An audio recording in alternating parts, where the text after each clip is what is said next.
जो करबला में थी पूजी उसी अज़ा की कसम मेरे अली का अज़ा से मिजाज मिलता है मेरे अली का कुरान से मिजाज मिलता है मेरे अली का कुरान से मिजाज मिलता है।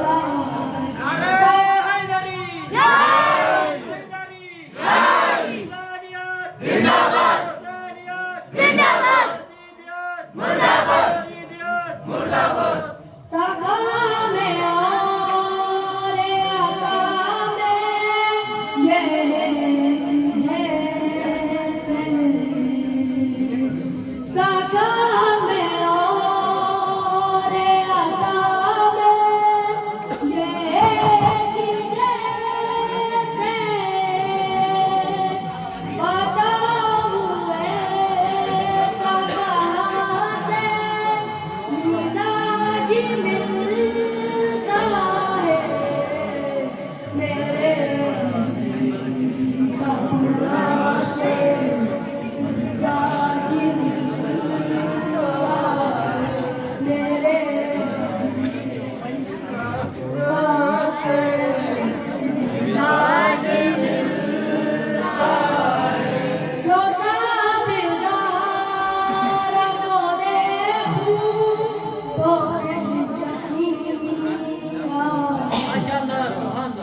जो साबेदार को देखा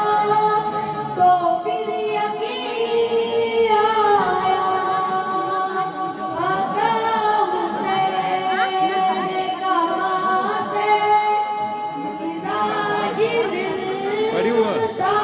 है मेरे कुरान से मिजाज मिलता है मेरे कुरान से मिजाज मिलता है चेहरे महीने का लेकिन रूबाब से पूछो है चेहरे महीने का लेकिन रूबाब से पूछो कि अपने भाई जवा से मिजाज मिलता है मेरे का कुरान से मिजाज मिलता है मेरे का कुरान से मिजाज किसा के जो हाकिम वजूद बैठे किसा